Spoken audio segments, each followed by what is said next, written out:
இதே புரட்சித் தலைவர் எம்ஜிஆர் மாளிகையில் அனைத்து இந்திய அண்ணா திராவிட முன்னேற்ற கழகத்துடைய மாவட்ட கழக செயலாளருடைய ஆலோசனை கூட்டம், கழகத்துடைய பொதுச் செயலாளர் அண்ணன் எடப்பாடியார் அவர்கள் பல்வேறு ஆலோசனைகள் வழங்கியிருக்கின்றார்கள். அதில் குறிப்பாக 22ஆம் தேதி அன்று இந்திய தேர்தல் ஆணையம், அதாவது தமிழ்நாடு இந்திய தேர்தல் ஆணையத்திற்கு உட்பட்ட தமிழ்நாடு தேர்தல் ஆணையம் தமிழ்நாட்டில் வாக்காளர் இறுதிப்பட்டியல் வெளியிடுகின்ற ஒரு நிலை. இந்திய தேர்தல் ஆணையம் அதாவது நேற்றைய தினம் 8ஆம் தேதி அன்று ஒரு கருத்து கேட்பு கூட்டம், ஒவ்வொரு கட்சிக்கும் இந்தந்த நேரங்கள் ஒதுக்கப்பட்டு அந்த அடிப்படையில் கருத்து கேட்பு கூட்டம் 8ஆம் தேதி நடைபெறுகிற அந்த கருத்து கேட்பு கூட்டம் தள்ளி வைக்கப்படுகிறது என்ற அந்த கருத்தை சொல்லிய அடிப்படையிலே அது என்னைக்கு தேர்தல் ஆணையம் வைப்பாங்கன்றது தேர்தல் ஆணையம் தான் டிசைட் பண்ணுற விஷயம். ஆனால் தேர்தல் ஆணையம் பொதுவாகவே இந்த இறுதி வாக்காளர் பட்டியல் வெளியிடுகின்ற அந்த நிலையில் வாக்காளர் பட்டியலை பொறுத்தவரை ஒரு பாகத்துக்குள்ளவே, அதாவது ஒரு குடும்பத்தில், உதாரணத்துக்கு ஒரு ஏ குடும்பம், அந்த ஏ குடும்பத்தில் வந்து 10 பேர் இருக்காங்கன்னா 10 பேருக்கு பார்த்தீங்கன்னா அதே பாகத்தில் வேறு வேறு டோர் நம்பரில் அவங்க பேர் வந்து இருக்காது. அது வந்து சரியான முறையாகாது.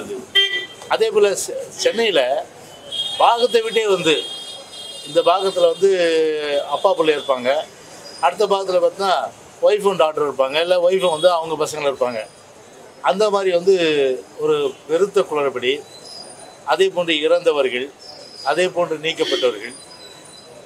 அது மட்டும் இல்லாமல் திமுகவை பொறுத்தவரை திட்டமிட்டு வாக்காளர் பட்டியலில் வந்து அனைத்து இந்திய அண்ணா திராவிட முன்னேற்ற கழகத்தை குறிவைத்து, அதாவது அவர்களுக்கு வாக்கு வராது என்ற அந்த சூழ்நிலையில் அந்த வாக்குகளை நீக்க வேண்டும் என்ற வகையிலே வந்து அதிலும் வந்து அவர் குறியாக இருந்து செயல்படுகின்ற அந்த ஒரு சூழ்நிலைக்கு ஒரு தேர்தல் ஆணையம் வந்து அது ஈடாகக்கூடாது, அதையெல்லாம் சரி பார்க்கணும். அதுக்கு நம்முடைய இயக்கத்தை சார்ந்தவர்கள், அனைத்து இந்திய அண்ணா திராவிட முன்னேற்ற கழகத்தை சார்ந்தவர்கள் கண்ணும் கருத்துமாக இருந்து நமக்கு ஆதரவான வாக்குகளை திமுக வந்து நீக்குகின்ற அந்த சதி செயலில் ஈடுபட்டு நம்ம தடுக்கணும். ஒன்று. ரெண்டாவது, டெத்தெல்லாம் நோட் பண்ணி எல்லாத்தையும் கொடுத்துடணும். ஷிஃப்டடு அதெல்லாம் யார் யார் இருக்காங்கன்னு பார்த்து அந்தந்த இறுதி வாக்காளர் பட்டியலும் போது அதில் வந்து பார்த்துட்டு நீங்கள் வந்து தேர்தல் ஆணையத்தில் அதெல்லாம் நீங்கள் வந்து கொடுக்கணுன்ற அடிப்படையில் சொல்லியாச்சு. அது மட்டும் இல்லாமல் வந்து இதே போல் ஒரு பாகத்திலே வந்து ஒரு குடும்பத்தில் இருக்கிறவங்கள வெவ்வேறு கதவிலக்கண்ணில் வைக்கிறது ஓட்டராக, அந்த பாகத்தில் இருக்கிறவங்களே வந்து வேற ஒரு பாகத்தில் வந்து பாதியாக வந்து இருக்கிற அந்த குளறுபடியெல்லாம் ஒட்டுமொத்தமாக சரி செய்ய வேண்டும் என்று இது தேர்தல் ஆணையத்துக்கு நம்ம வந்து கண்ணும் கருத்துமாக இருந்து நம்முடைய கழக தோழர்கள், மகளிர் சார்ந்த சகோதரிகள் எல்லோருமே முனைப்பாக இருந்து இந்த குளறுபடி இல்லாத வகையில் வந்து நம்முடைய வாக்குகள் நீக்கப்படக்கூடாது. எனவே அதெல்லாம் நீங்கள் வந்து தேர்தல் ஆணையத்தில் நீங்கள் சொல்லலாம். இறுதி வாக்காளர் பட்டியல் வெளியிட்ட பிறகு அது ஒரு முக்கியமான விஷயம். ரெண்டாவது, இதே புரட்சி தலைவர் சத்துணவு தந்த சரித்திர நாயகன் 1000 ஆண்டாக இருந்தாலும் சரி 1000ல் ஒருவர் அப்படின்னு சொன்னால் நம்முடைய புரட்சி தலைவர் எம்ஜிஆர் அவர் மட்டும்தான். ஏன்னா அப்படிப்பட்ட ஒரு மாபெரும் தலைவர், அரசியலிலும் சரி அதே போன்று திரைப்படத்துறையிலும் சரி எல்லாவற்றிலும் வல்லமை பெற்றிருக்கின்ற ஒரு ஆற்றல் மிக்க தலைவருடைய பிறந்த தின விழா வருகின்ற ஜனவரி 17ஆம் தேதி நடைபெறுகின்ற நிலையில் அது நம்முடைய பட்டி தொட்டியெல்லாம் எப்போதும் நீங்கள் பார்க்கணும். அனைத்து இந்திய அண்ணா திராவிட முன்னேற்ற கழகத்தை பொறுத்தவரை அது புரட்சி தலைவர் பிறந்தநாளாக இருந்தாலும் சரி, புரட்சி தலைவர் அம்மா பிறந்தநாளாகவும் சரி, மக்களுக்கு பயன்படுகின்ற வகையில் நலத்திட்ட உதவிகள் வழங்குகின்ற அந்த ஒரு நிகழ்ச்சியாகத்தான் அனைத்து இந்திய அண்ணா திராவிட முன்னேற்ற கழகம் என்றைக்குமே நடத்தியிருக்கிறது. அந்த வகையில் வந்து நாம் அந்த நிகழ்ச்சி வந்து தலைவருடைய பிறந்தநாள் விழா நிகழ்ச்சியை, அதுக்கப்புறம் அம்மாவுடைய பிறந்தநாள் வருது, அதே போல் தான் நடத்துகிறோம். தலைவருடைய பிறந்தநாள் முதல்ல வர்றதுனால அந்த நிகழ்ச்சியெல்லாம் ஒரு மக்கள் எழுச்சியோடு வந்து கொண்டாடுவதற்கும், அனைத்து இந்திய அண்ணா திராவிட முன்னேற்ற கழக சகோதரி எழுச்சியோடு கொண்டாடுவதற்கும், மக்களுக்கு நலத்திட்ட உதவிகள் வழங்குவதற்கும், அது மட்டும் இல்லாமல் அந்த கூட்டங்களில் நம்முடைய அம்மாவுடைய அரசுடைய சாதனைகள் என்னென்ன நாம் செய்தோம், சட்ட ஒழுங்கு பிரச்சனை அது முழுமையான ஒரு அமைதி நிலைநாட்டப்பட்டது, விலைவாசி கட்டுக்கோப்பில் இருந்தது, அதே மட்டும் இல்லாமல் வந்து எந்த வரி உயர்வு இல்லாமல் மக்கள் வந்து நிம்மதியாக இருந்தனர்.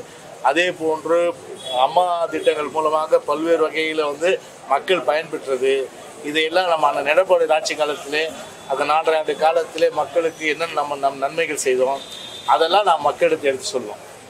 அது மட்டும் இல்லாமல் இந்த ஆட்சியிலே நடைபெறுகின்ற அவலங்கள், உதாரணத்துக்கு வந்து விலைவாசி விண்ணை தொடுகின்ற அளவுக்கு உயர்ந்திருக்கு. சொத்து வரி, மின் கட்டண உயர்வு, பால் விலை உயர்வு, இப்படி எல்லா வரி உயர்வும் இன்றைக்கி வந்து தமிழ்நாடே இன்றைக்கு ஒரு போராட்ட களமாயிடுச்சு.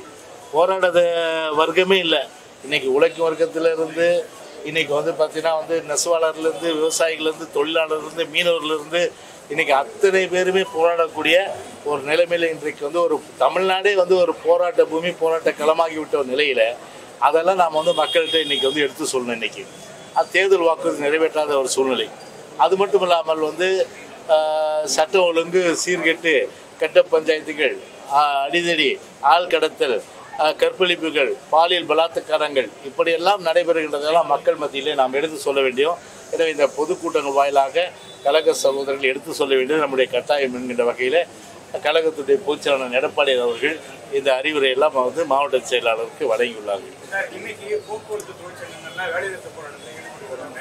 போக்குவரத்து துறை அமைச்சர் என்ன சொல்றாங்கன்னா, இந்த வேலைநிறுத்த போராட்டமே ஒரு அரசியல் சூழ்ச்சி கொண்டது, அதிமுகவுடைய தூண்டுதல் பேரில் தான் இந்த வேலைநிறுத்த போராட்டமே நடக்குது அப்படின்னு சொல்றாங்க. இப்போ அனைத்து சங்கங்கள் இது, அதாவது இரண்டவங்க கண்ணுக்கு அரண்டதெல்லாம் பேயின்னுவாங்க. அவங்க முழிச்சு பார்த்தாலே பார்த்தீங்கன்னா அதிமுக தான் முன்னாடி ஞாபகம், முன்னாடியே வருது அதிமுக தான். ஆனால் சீட்டு அவங்க போராட்டம் பண்ணுறாங்க, இதெல்லாம் தெரியாதா? 24 சங்கத்தில் 24 சங்கங்கள் வந்து 14 சங்கங்கள் போராட்டம் இன்னைக்கு போராட்டம் பண்ணிட்டு இருக்கு. இன்னைக்கு 14 அவங்க என்ன கேட்குறாங்க? 6 கோரிக்கை வந்து நீங்கள் வந்து கூட அப்புறம் கூட பண்ணிருந்தீங்க. ஒரு கோரிக்கை இப்போ வந்து ஆட்சிக்கு வருவதற்கு முன்பாக ஓய்வூதிய பலன்கள், அப்புறம் வந்து இது மற்ற இதர விஷயங்கள் எல்லாமே நாங்கள் வந்து தொழிலாளர்களுக்காக பண்ணுவோம்னு சொல்லிட்டு வாக்குறுதியை வந்து அள்ளி வீசிட்டு இன்றைக்கி ஆட்சிக்கு வந்துட்டு இன்றைக்கி தொழிலாளர் வர்க்கம் இன்றைக்கி குறிப்பாக வந்து போக்குவரத்து தொழிலாளர் இன்றைக்கி வந்து தேர்ந்து இன்றைக்கி பிச்சை கேட்டு இன்றைக்கி போராட்டம் நடத்துகின்ற ஒரு நிலை. அந்த நிலைக்கு யார் இன்றைக்கி தள்ளுது? இன்றைக்கி எவ்வளோ இன்றைக்கி கேட்டாங்க? ஒரு கோரிக்கைங்க, 6 கூட நீங்கள் பின்னாடி பார்த்துங்க. அதில் ஒரு கோரிக்கை, அதில் என்ன மொத்தம் நீங்கள் வந்து ஒரு 2000 கோடி செலவு விட்டுருங்க. ஒரு 70 கோடி உங்கள் அப்பாவுக்கு செலவிக்கிறதுக்கு பணம் வருது, உங்கள் அப்பா பேர் அங்கங்கே வைக்கணும்னு பணம் வருது, பேனா சிலைக்கு ஒரு 81 கோடி ரூபா வைக்க பணம் வருது, கார் ரேஸுக்குன்னு செலவு பண்ணி கட்சியில் அது வந்து கண்டமாகி போச்சு. அது அந்த மாதிரி எல்லா விஷயத்துக்கும் பணம் இருக்குது கருவூலத்தில். ஆனால் தொழிலாளருக்கு வந்து பணம் வழங்குறது கருவூலத்தில் பணம் இருக்காது. ஆனால் ஒரு குடும்பத்தினுடைய கருவூலம் மட்டும் இன்றைக்கி ஏறிட்டு இருக்கு.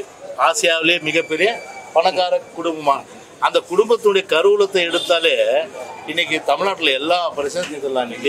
இன்னைக்கு எல்லா பிரச்சனையும் தீர்த்துடலாம். அரசு ஊழியர் பிரச்சனை தீர்த்துடலாம், ஆசிரியர் பிரச்சனை தீர்த்துடலாம், தொழிலாளர் வர்க்க பிரச்சனை தீர்த்துடலாம். எல்லா செக்டர், எல்லா பிரிவினுடைய, எல்லா தொழிலாளர் வர்க்கத்தினுடைய அந்த பிரச்சனை தீர்க்குன்னா அந்த கருவூலத்தில் இருக்க பணத்தை சீஸ் பண்ணாலே போதும். அது எந்த கருவூலம் தெரியும்? ஒரு குடும்பத்துடைய கருவூலம் அதுதான் போய்ட்டுருக்கு. அரசு கருவூலத்துக்கு வந்தால் மக்களுக்கு கொடுக்கலாம். ஒரு குறிப்பிட்ட குடும்பத்துக்கு கருவூலத்துக்கு அரசுடைய வரி வருவாயெல்லாம் போனால் எப்படி வந்து பண்ண முடியும்? அதுக்கெல்லாம் பணம் இருக்குது, இவங்களுக்கு பணம் இருக்காதா? இன்றைக்கி என்ன நிலைமை? இன்றைக்கி பொதுமக்கள் அவ்வளோ சிரமம். ஒரு கன்னியாகுமரியில் பார்த்தீங்கன்னா ஒரு முன்பின் அனுபவம் இல்லாத ஒரு பஸ் டிரைவரை கொண்டு போய் விட்டு இதில் போய் விட்டாங்க, கடைக்குள்ளே போய் பஸ் விட்டாங்க. இன்றைக்கி நடந்ததா இல்லை? இன்றைக்கி 5% பஸ் ஓடுது. சென்னையில் 1000 பஸ்ஸு இன்றைக்கி ஓடலை. இன்றைக்கி அது போன்ற நிலைமை தான் இன்றைக்கி வந்து 1000 பஸ்ஸு ஓடாத நிலைமை. இன்றைக்கி பொதுமக்கள் ஒரு சாடிஸ்ட் அரசாங்கம், ஒரு சாடிஸ்ட் அரசாங்கம் அடுத்த மேலே பழியை போட்டு, குறிப்பாக எங்கள் மேலே பழியை போட்டு ஒரு தொழிலாளர் விருத கடைபிடிக்கிறதா உங்களுடைய ஒரு நிலையா? அதுதான் வந்து இன்றைக்கி கேள்வி. இன்றைக்கி ஆட்சியில் இருக்கீங்க. இன்றைக்கி அவங்களுடைய எதிர்பார்ப்பு என்ன? பேச்சுவார்த்தை மூலமாக 6 கோரிக்கை வச்சுருக்காங்க, ஒரு கோரிக்கை நம்ம நிறைவேற்றணும். அதான் நம்முடைய கழக பற்றி சொன்னார். அவரை ஒரு இன்றைக்கி இருக்கிறது இமீடியட்டாக வந்து நடைமுறையில் வந்து இருக்கிற அந்த தொழிலாளி ரிட்டையர்ட் ஆகிறவங்க அவங்களுக்கு அந்த என்னென்ன பலனோ அதே போல் இருக்கிறவங்களுக்கு என்னென்ன பண பலனோ அதெல்லாம் கொடுத்துட்டு போங்க. அதுக்கு வந்து 13,000 கோடி இருக்குது. யார்? அவங்க பணமே, ரிட்டையர்ட் ஆகணும் பணமே. அப்படி இருந்து அதுலேருந்து எடுத்து கொடுக்க மனசு இல்லாமல் இன்றைக்கி அதெல்லாம் எடுத்து ஊதாரித்தனமாக செலவு பண்ணிவிட்டு இன்றைக்கி தொழிலாளர் வந்து இன்றைக்கி வீதிக்கு வந்து போராடுகின்ற ஒரு நிலைமை வந்து யாரால் இன்றைக்கி ஏற்படுத்துது? முழுக்க முழுக்க அந்த சாடிஸ் கவர்மெண்ட்டு. அதுக்கு வந்து பார்த்தீங்கன்னா இன்றைக்கி வந்து 14 கட்சி நீ போராட்டம் இல்லை, அதிமுக நீ காரணம் கட்டுறது. அதனால் மக்கள் இப்போ வந்து தொழிலாளர் வர்க்கம் வந்து அது வந்து போராடும் போது அது நியாயமான உணர்வுகளை ஒரு சாடிஸ்ட் மனப்பான்மையோடு அணுகாமல் முடிந்தவரை அதை வந்து தீர்க்க வேண்டும் என்ற அந்த வகையில் வந்து இயங்க வேண்டும் என்று தான் ஒரு அரசுடைய நிலை. ஆனால் இந்த அரசை பொறுத்தவரை ஒரு தொழிலாளர்கள் வந்து ஒரு தொழிலாளர் விரோத போக்கை கடைபிடித்து ஒரு புது பஸ் உண்டா? அதாவது எல்லா பஸ்ஸும் பார்த்தா இன்றைக்கி எலும்பு தோலுமா இருக்குது. இன்றைக்கி எல்லா பஸ்ஸும் இன்றைக்கி எலும்பு தோலுமா இருக்குது. ஒரு புது பஸ்ஸு இந்த 1000 நாள் ஆக போகுது. இந்த ஆட்சி வந்து 1000 நாள் ஆகி ஒரு புது பஸ் வாங்கினாங்களா? இல்லை யாராவது ஒரு டிரைவரை ரெக்ரூட் பண்ணாங்களா? இல்லை ஒரு கண்டக்டர் ரெக்ரூட் பண்ணாங்களா? அதிலெல்லாம் நீங்கள் வந்து பணத்தை மிச்சப்படுத்திட்டு இப்போ வந்து அவங்க கேட்குற நியாயமான கோரிக்கை நிறைவேற்றலைன்னா ஒட்டுமொத்தமாக வந்து ஒரு சாடிஸ்ட் அரசாங்கம் தொழிலாளர் வஞ்சிக்கின்ற, தொழிலாளர் விரோத போக்கை கடைபிடிக்கின்ற, தொழிலாளர் வர்க்கத்தை ஒடுக்கின்ற ஒரு ஒரு ஒரு ஒரு ஒரு ஒரு சாடிஸ்ட் அரசாங்கம் தான் இந்த விடியா திமுக அரசு.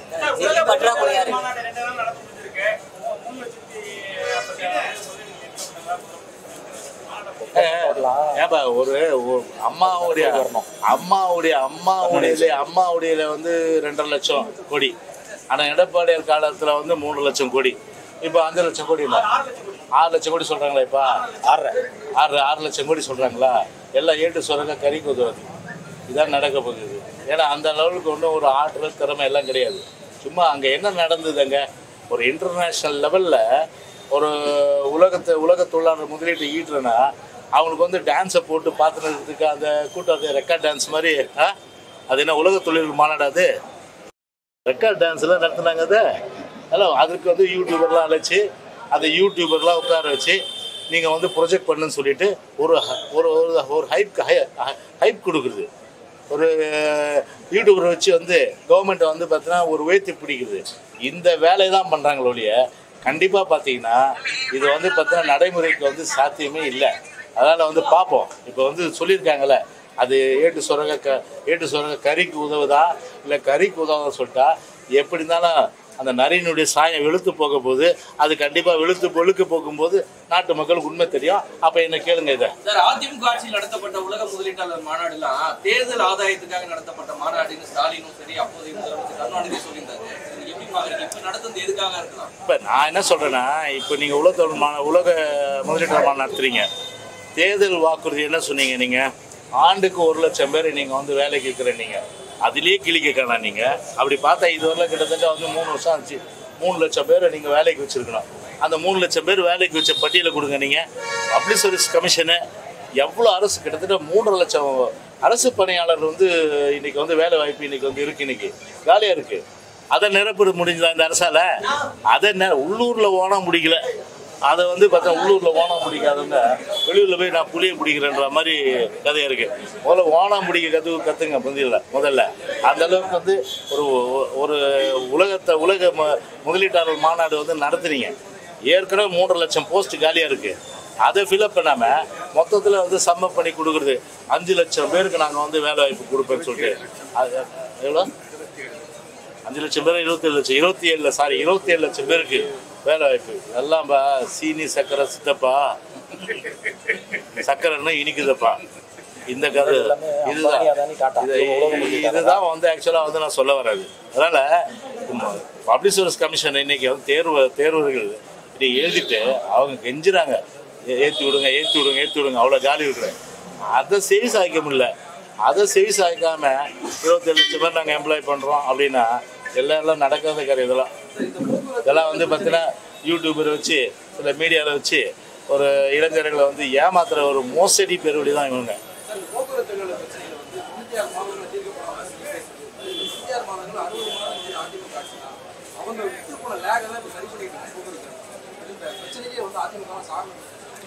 அது பேக்லாக் இருந்து தம்பி, நீங்கள் கேட்குற கேள்வி கரெக்டு. இப்போ அதே நேரத்தில் ஒரு விஷயம் நான் சொல்லலாம். இப்போ ஒரு அனுமானத்தை சொல்கிறேன். எங்கள் கவர்மெண்ட் வந்திருந்தா ஏன் அந்த பேக்லாக்கே நாங்கள் ரெடி பண்ணியிருப்போமே. நாங்கள் கிட்டத்தட்ட வந்து போக்குவரத்து கழகம் சரி, அதே போல் மின்வாரத்துக்கும் சரி, அரசு கருவூலத்துலேருந்து எல்லாத்தையும் கொடுத்து தான் நாங்கள் ஸ்டெபிலைஸ் பண்ணோம். அந்த மாதிரி அரசு கருவூலத்துலேருந்து கொடுக்க வேண்டியது தானே, ஏன் நீங்கள் கொடுக்க மாட்டேன்றீங்க? அதில் இதை நீங்கள் தொடர்ந்து எங்கள் ஆட்சி இப்போ 2021 எலெக்ஷன் நடந்து மீண்டும் எங்கள் ஆட்சி வந்திருந்தா நீங்கள் அப்போ வந்து நாங்கள் வந்து செஞ்சுருப்போம். அதை வந்து இப்போ கேட்குற கேள்வி வந்து அது நியாயம் இல்லை. அது அப்போ நாங்கள் செய்யலைன்னா 2 வருஷம் நாங்கள் நீங்கள் சொன்னீங்க 2 வருஷம் ஆயிடுச்சுங்க 3 வருஷம் ஆயிடுச்சுங்க உங்கள் ஆட்சி வந்து இப்போ நீங்கள் செய்யலைன்னு சொல்லலாம். ஆனால் நாங்கள் வந்து கண்டிப்பாக செஞ்சுருப்போம் நாங்கள், புரியுதுங்களா? அது பேக்லாக் இருந்தது. ஆனால் அதை ஏன் காரணம் கட்டுறீங்க? சரி அப்படியே விடுங்க. அவங்க என்ன கேட்குறாங்க அதெல்லாம் விடுங்க, அப்புறம் கூட நீங்கள் வந்து நிதி நிலைமை சீரானா கொடுங்கன்னு சொல்கிறாங்க. அவங்க கேட்குறது என்ன 70 கோடி கேட்குறாங்க. அந்த 70 கோடி என்ன ஒரு கிட்டத்தட்ட பார்த்தீங்கன்னா வந்து இப்போ ஒர்க் பண்ணுறவங்களும் ரிட்டையர்ட் ஆனவங்களுக்கு தான். அதை கொடுத்துட்டு போடுங்க. 6 கோரிக்கையில் 1 கோரிக்கை பின்னாடி கூட அப்போ பொதுமக்கள்னால எக்கேடு கெட்டு போனான்னா பஸ்ஸு காத்திருந்தான்னா பஸ் ஏறாமல் போனான்னா ஊருக்கு போகாமல் இருந்தான்னா எங்கேயும் போகாமல் இருந்தான்னா ஆக மொத்தத்தில் பார்த்தீங்கன்னா நாங்கள் எதுவும் செய்ய மாட்டோம், எங்களுக்கு எதை பற்றி கவலை இல்லை அப்படின்னு ஒரு விடாப்படியாக ஒரு பிடிவாத போக்கு இந்த விடியாத அரசு வந்து கடைபிடிக்கிறதுன்றது ஒரு ஜனநாயக விரோத செயலும் மக்கள் விரோத செயலாக தான் நிச்சயமாக எடுத்துக்கணும். அதனால் தொழிலாளர்கள் இப்போ கூட டைம் இருக்குது. இப்போ பாருங்கள் பொங்கலுக்கு இப்போ பார்த்தீங்கன்னா தமிழ்நாடு ஃபுல்லாக ஒரு 10% தான் பஸ் ஓடுது. இவங்க சும்மா 25% 30% ஓடுறாங்க. சென்னையில் ஓடல. வெளியூர் போகிறவங்களாம் இப்போ அவங்க யோசனை பண்ணிகிட்டு இருக்காங்கப்பா எப்படி நாங்கள் போடுறது அப்படின்ற மாதிரி யோசனை. அதனால் அவங்களுடைய அந்த வெளியூர் போகிற அளவுக்கு வந்து அவங்களுக்கு வந்து அந்த போக்குவரத்து வசதி ஏற்படுத்தினா அரசை பொறுத்தவரை அந்த பிடிவாத போக்கை வந்து கைவிட்டு அவங்க எதிர்பார்க்குற அந்த ஊதியம் அது ஓய்வூதிய பலன் அகவிலைப்படி இதெல்லாம் நீங்கள் கொடுத்து நீங்கள் வந்து அவங்கள வந்து ஒரு சீரான நிலைமைக்கு கொண்டு வந்தால் நல்லது.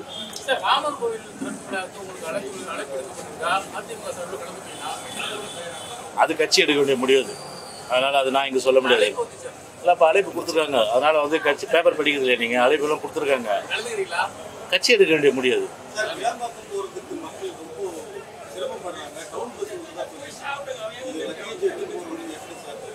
அது வந்து அனைத்து அண்ணா திராவிட முன்னேற்ற கழகத்தில் வந்து ஒரு தொலைநோக்கு பார்வையோடு நம்ம வந்து அந்த பஸ் ஸ்டாண்டை கொண்டு வந்தோம். அதை டிசைனே மாற்றிட்டாங்க. பார்த்தீங்கன்னா நீங்கள் மேலே எங்கே பார்த்தாலும் வந்து அவங்க அப்பா மூஞ்சி இருக்கணும், எங்கே பார்த்தாலும் வந்து அவங்க அப்பாவுடைய சிலை இருக்கணும். இதுதான் தமிழ்நாட்டுடைய தலையெழுத்தா? கேட்குறாங்க, தமிழ்நாட்டுடைய தலையெழுத்தா இது பார்க்கணுன்னு. இப்போ அதில் போய் பார்த்தோன்னா முன்னாடி இவ்வளோ பெரிய பேராக அவங்க அப்பா பேரை போட்டு முதல்லையே வந்து சிலையா அது கமெண்ட் என்னென்னு வந்து அது வேறு விஷயம். சோசியல் மீடியாக்குள்ள அதெல்லாம் நான் போக விரும்பல. அந்த அளவுக்கு நான் வந்து ஒரு கீழ்த்தரமான விமர்சனம் பண்ணல, அது வேறு விஷயம். நான் எப்படி இது அதாவது பார்த்தீங்கன்னா ஒரு அதை பஸ் ஸ்டாண்ட் டிசைனை மாற்றி அதை ஏகப்பட்ட அளவு குளறுபட்டி அதுக்கு வந்து 3 அமைச்சர்கள் அவங்க பார்த்தா ஷிஃப்ட்டு போட்டு வேலை செய்கிறாங்களாம்ப்பா. ஷிஃப்ட்டு போட்டு வேலை செய்கிற ஒரு பஸ் ஸ்டாண்டுக்கு உலகத்திலே 3 அமைச்சர்னா அது இந்த துக்ளக் அரசாங்கம் தான். வேறு என்ன சொல்கிறது? துக்ளக் கேடு கேட்டு இந்த துக்ளக் அரசாங்கம் ஒரு அறிவும் கிடையாது, ஒரு திறமையும் கிடையாது, ஒரு ஆற்றலும் கிடையாது, ஒரு மண்ணாங்கட்டி அரசு. இந்த மண்ணாங்கட்டி அரசு துக்ளக் அரசாங்கம் மாதிரி அதுக்கு வந்து 3 ஷிஃப்ட்டை போட்டு வேலை செய்கிறாங்கன்னா மக்கள் எவ்வளோ கஷ்டப்படுறாங்க. நீங்கன்னா விழாம்பாக்கம் திறக்கிறேன்னா அவசர பொருள் திறக்கிறீங்க, ஏன் முன்கூட்டியே சொல்லிடக்கூடாது? முன்கூட்டியே சொல்லியிருந்தால் அதுக்கு எதுனா ஏற்பாடு பண்ணியிருப்பாங்க இல்லையா? அவ்வளோ பேசஞ்சர்ஸை வந்து பயணிகள் வந்து அவ்வளோ சித்திரவதை பண்ணி எவ்வளோ அளவுக்கு பார்த்தீங்கன்னா வந்து யூடியூப்லேயும் அதே போல் வந்து ஊடகங்கள்லேயும் வந்து எவ்வளோ வந்து ஆக்சுவலாக வந்து பார்த்தீங்கன்னா வந்து விமர்சனம் வந்தது. செவிடங்காதில் சங்குங்கிற மாதிரி ஊதியாச்சு கேட்குதா? அதை பற்றி எதை பற்றி கவலைப்படுறதில்லை. நீ எவ்வளோ வேணாலும் திட்டு, எவ்வளோ வேணாலும் இயேசு, எல்லாத்தையும் தொடச்சி போட்டு போகிறேன்ற ஒரு அரசாங்கம் இப்படி இருந்தால் என்ன நாட்டில் இதான் நடக்குது? இல்லை மக்களுக்கு பெரிய கஷ்டம் இருக்குது.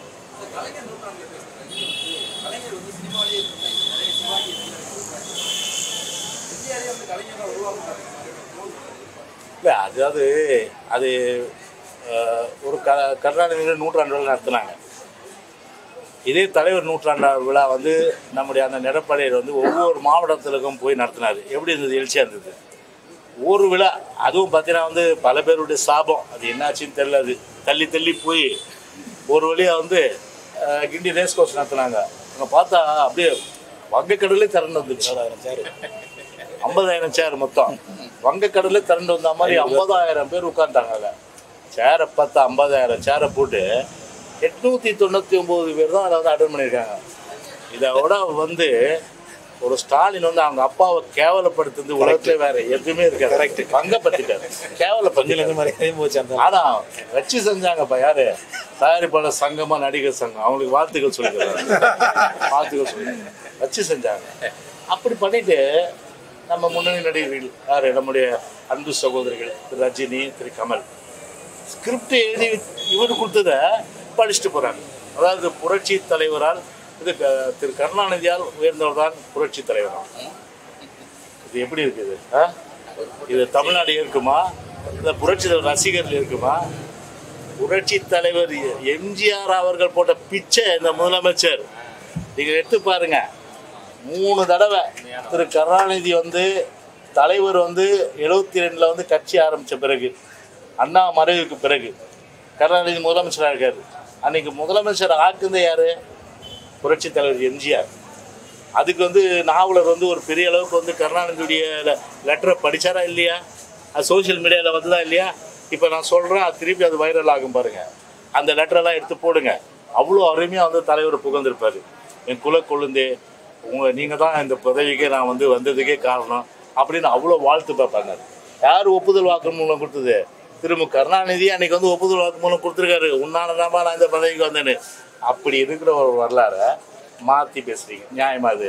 சரி, இன்னொரு விஷயம் எடுத்துங்க. 3 தடவை வந்து தலைவர் 72 கட்சி ஆரம்பித்தார். தலைவர் வந்து திமுகவில் இருக்கிற வரையில் இவர் பதவியில் இருந்தார். தலைவர் திமுக விட்டு வந்த பிறகு திரு மு கருணாநிதி வந்து பதவியில் வர முடிஞ்சுதா? அமைச்சராக முடியல, ஒரு முதலமைச்சராக முடியல. 11 வருஷம் வனவாசத்துக்கு அனுப்பி வைத்த ஒரு மாபெரும் தலைவர்.